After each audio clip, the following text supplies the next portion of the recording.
जय सिया राम दोस्तों, आइए जानते हैं कि स्त्रियों को मासिक धर्म क्यों होता है। स्त्रियों को मासिक धर्म क्यों होता है, इसके बारे में आज हम विस्तृत से जानेंगे। एक बार देवराज इंद्र स्वर्ग में अपने सिंहासन पर विराजमान थे। सारे देवता, ऋषि, गंधर्व, किन्नर आदि सभी सभा में उपस्थित थे। तभी देवगुरु बृहस्पति जी वहां पर आ गए तो उनके सम्मान में सभी खड़े हो गए। किंतु उस दिन देवराज इंद्र अहंकारवश ना खड़े हुए, ना ही उनका आदर किया। देवगुरु बृहस्पति जी इसे अपना अनादर समझकर वहां से चले गए। तब देवराज को अपने किए पर बहुत दुख हुआ। उन्हें लगा उन्होंने देवगुरु का अनादर कर दिया है और देवगुरु उनसे रुष्ट हो गए हैं। उन्हें अपनी भूल का एहसास हो गया था।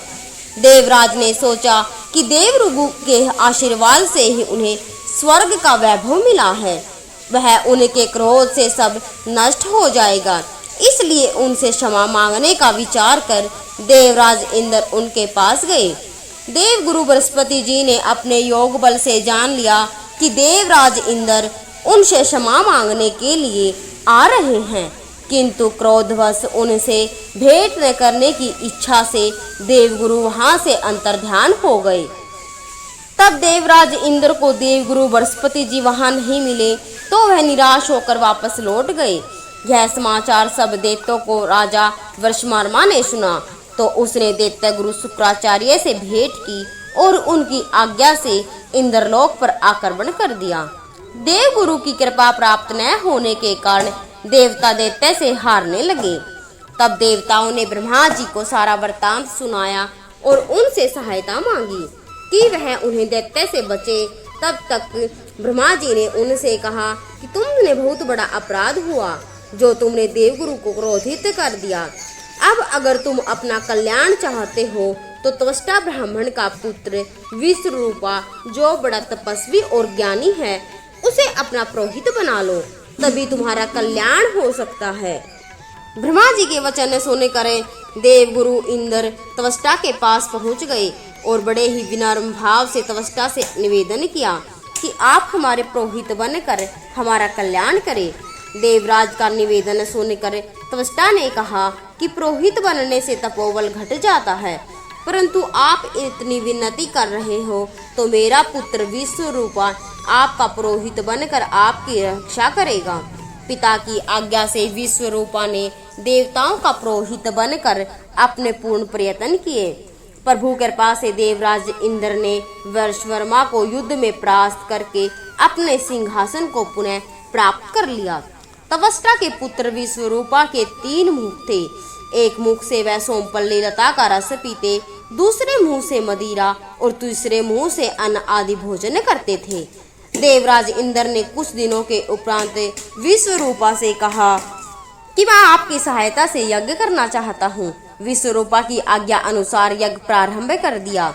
तब विश्वरूपा से एक दैत्य ने कहा कि तुम्हारी माता दैत्य की कन्या है, इसलिए हमारे कल्याण के निमित्त इस यज्ञ में आप एक आहुति दैत्य के नाम पर भी दे दिया करेंगे तो आपकी कृपा होगी। विश्वरूपा दैत्य की बात मानकर यज्ञ में आहुति देते समय दैत्य का नाम भी धीरे से लेना शुरू कर दिया। इस कारण यज्ञ करने पर भी देवताओं के तेज में वृद्धि नहीं हुई। देवराज इंद्र को जब सारा वृत्तांत पता चला तो उन्होंने क्रोध में आकर विश्वरूपा के 3 सर काट डाले। मद्यपान करने वाले मुख से भंवरा, सोमपल्ली का रस पीने वाले मुख से कबूतर और अन्न आदि खाने वाले मुख से तीतर बन गया। ब्रह्म हत्या के प्रभाव से इंद्र का स्वरूप ही बदल गया। देवताओं ने पूरे 1 वर्ष तक पश्चाताप किया, पर फिर भी ब्रह्म हत्या के पाप के प्रभाव से छूट न पाए। तब सभी देवताओं ने ब्रह्मा जी से प्रार्थना की कि वह देवगुरु बृहस्पति जी को साथ लेकर उनकी सहायता करे। तब ब्रह्म हत्या के पाप के 4 भाग किए गए, उनमें से 1 भाग पृथ्वी को दिया। इसी कारण धरती कहीं ऊंची तो कहीं नीची और कहीं बंजर होती है। ब्रह्मा जी ने पृथ्वी को यह वरदान दिया कि धरती में जहाँ गड्ढा होगा वह समय आने पर सत्य ही भर जाएगा। दूसरा भाग वृक्षों को दिया, जिस कारण उनमें से गोंद बहता है और गूगल के अतिरिक्त सब गोंद अशुद्ध माने जाते हैं। ब्रह्मा जी ने वृक्षों को यह वरदान दिया कि ऊपर से सूखने पर भी जड़ फिर से फूट जाती है। तीसरा भाग स्त्रियों को दिया, जिस कारण स्त्रियां हर महीना रजस्वला होती हैं। प्रथम दिन चंडाली, दूसरे दिन वह ब्रह्मघातिनी और तीसरे दिन धोबिन के समान रहकर चौथे दिन शुद्ध हो जाती हैं। ब्रह्मा जी ने स्त्रियों को संतान प्राप्ति का वरदान दिया।